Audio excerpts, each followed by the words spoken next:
It's the first week of prep. It started on Wednesday. It's currently Friday, the 4th of October. So it started on the 2nd. Immediate changes were my food was up at 770 grams of carbs on training day. That has been dropped to 700. And my rest day was at 690. That's been dropped to 610. And I've had 10 grams of fat off both my training and rest day. So 60 grams of fat on training day and 65 on rest day. I'm still TRT, so 100 milligrams a test. Just had bloods done, should be getting the results either like today or potentially early next week. Cardio is still only at 22 minutes on a rest day. It's just 8,000 steps a day. I walk the dog most days or go out for a fairly rigorous walk, which isn't just flat. So that is all the cardio I'm doing. And then training is chest, back, rest, posterior arms rest. It's actually arms today, so we'll film today. And then it is leg day, rest and repeat.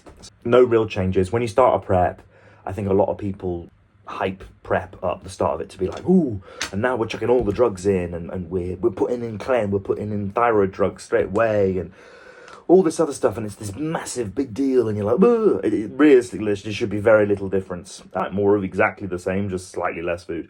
And I'm still eating 6 meals a day, eating 700 carbs on a training day. It's barely even like into a deficit. It's probably just maintenance at this point. Last off-season peaked up around 106 kilos, and then this time 111. So moving into the phase where we start to pull food up into Christmas, where we then have a little bit of a holding period. Obviously, starting prep in a TRT phase, you're going to be feeling a bit flatter, not as full, all this other stuff. But once you start putting the drugs in, put it in an appropriate time, based upon what bloods are telling us. So it is just a case of a waiting game on that one, being patient rather than trying to jump the gun and only having 6 weeks off gear. Even though I don't run hefty cycles, you still got to take into account that you are playing with your health. You are doing this, you are doing that. You need the appropriate time off, at least 8 to 10, maybe even 12 weeks off cycle, and that's if bloods are good.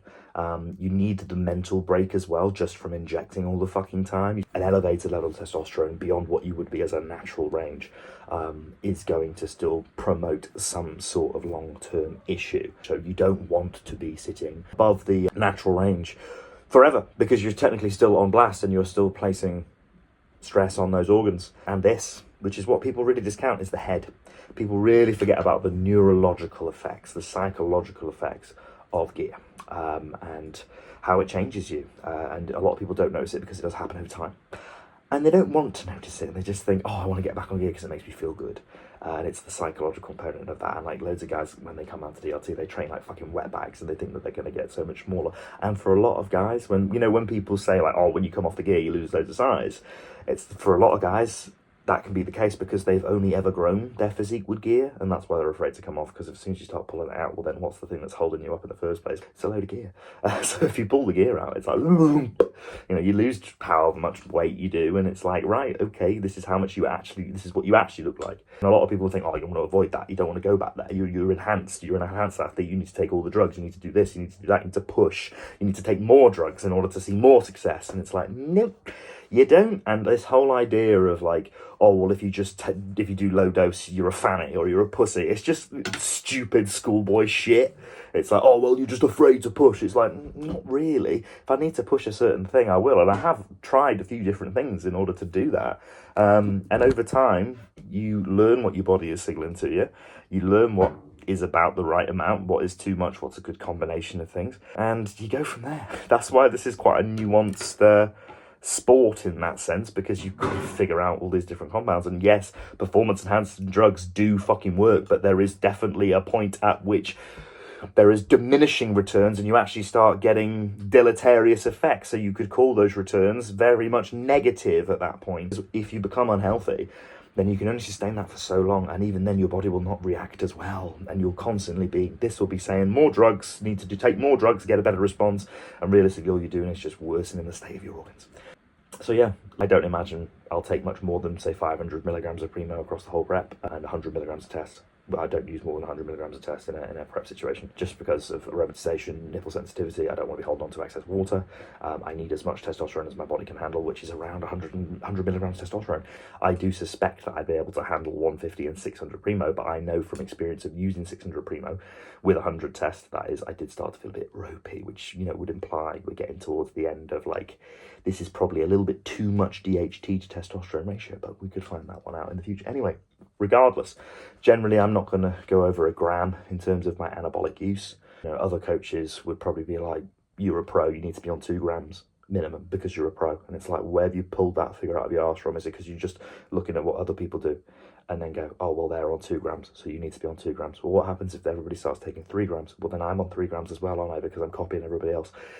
The problem is with coaching these days is a lot of copycats. It's a lot of, oh, what's he doing? I'll copy his homework, rather than actually understanding of how you get to the answer.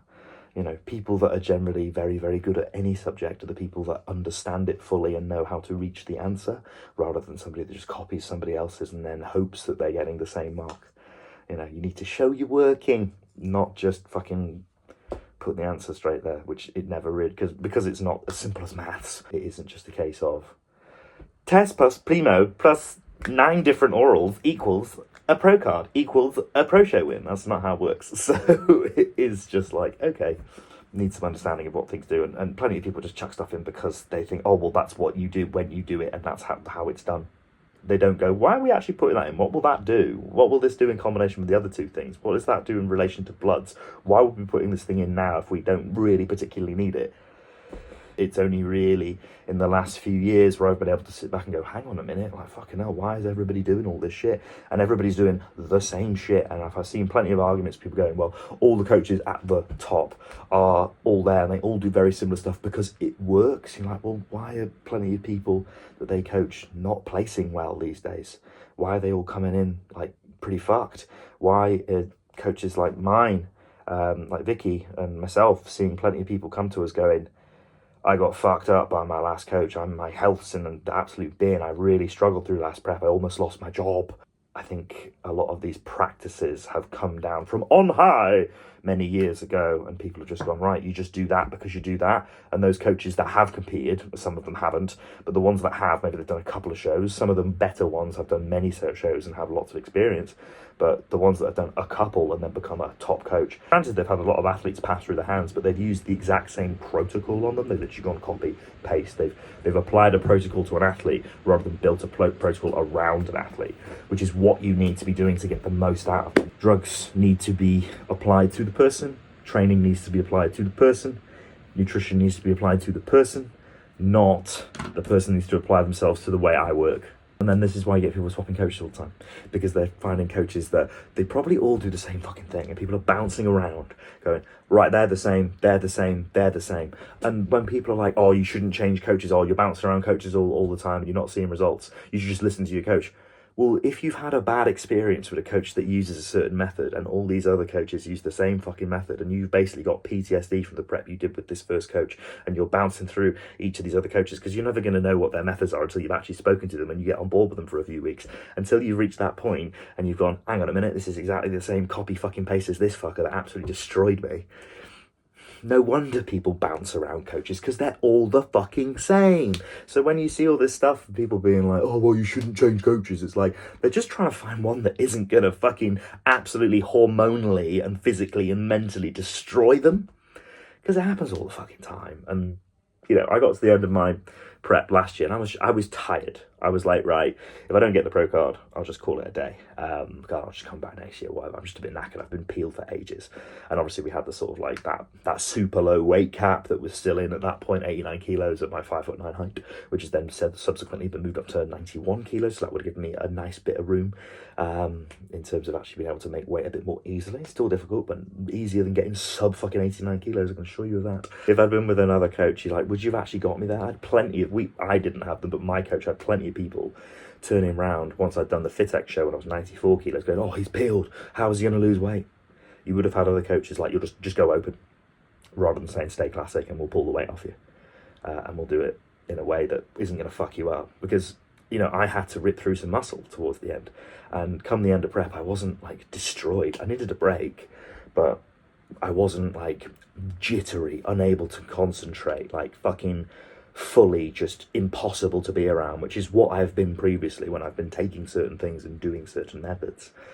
So granted, that's not the same as everybody. Some people manage to be fine, but certain drugs such as like thyroid drugs, they're going to increase anxiety, and especially when you are losing weight at a rapid rate and eating basically fucking nothing, then it is a case of you're gonna be very, very irritable, and you don't want to exacerbate that. And I still managed to pull off muscle without the excessive use of clenbuterol. I think I was maximum, we got up to 80, which we then dropped to 60 microgram, and then I didn't use any thyroid drugs.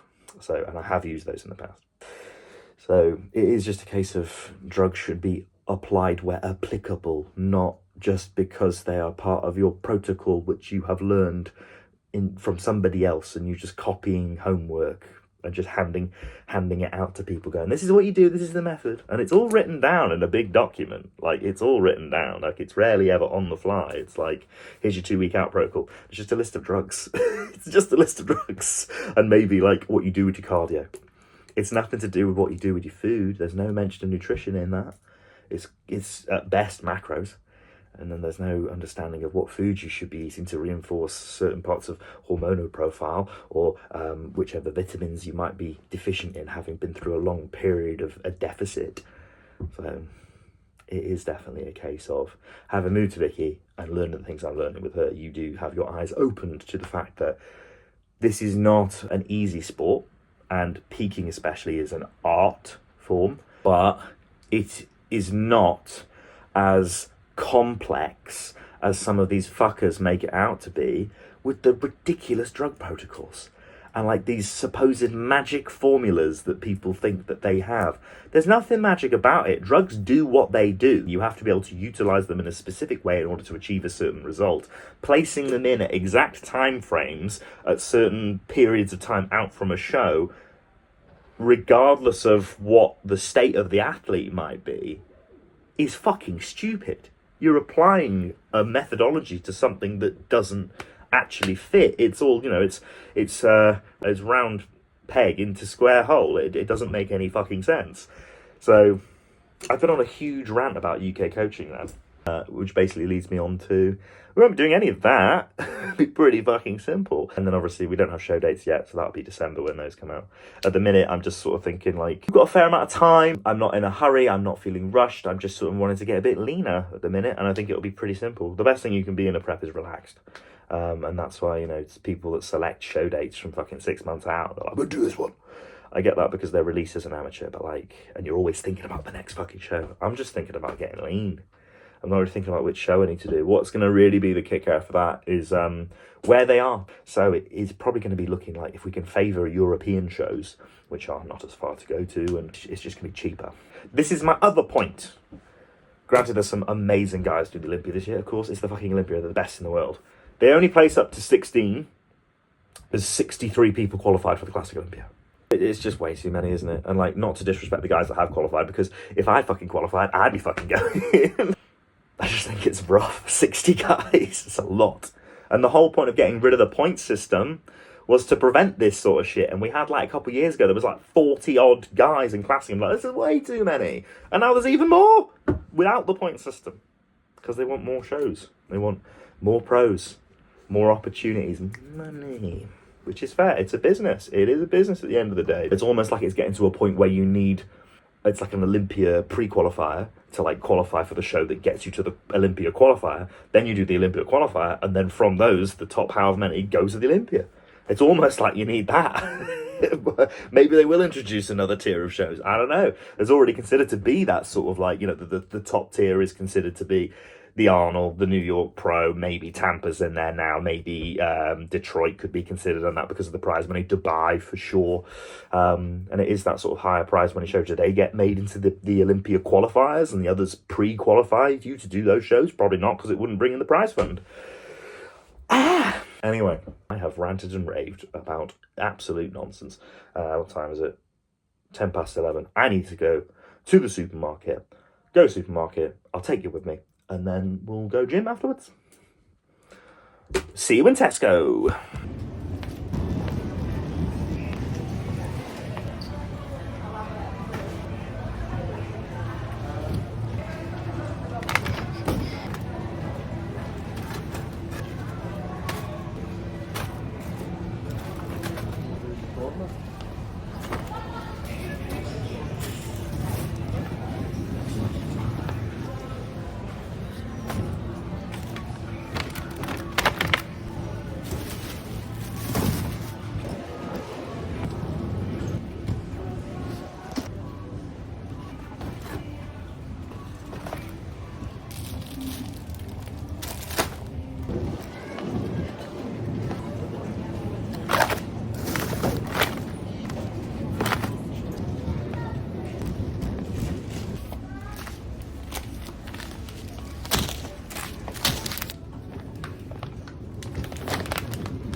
Post-cycle blood work.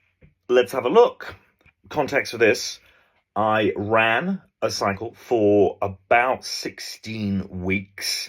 We started off on 100 milligrams of testosterone, 500 milligrams of primo. It was then bumped to 600 milligrams of primo. And started running into potentially a little bit of low estrogen side effects. So slightly bumped the testosterone to 150 milligrams and lowered primo to 500 milligrams. And that is where we finished up. Consequently, across that time, I went from 105 kilos up to 110.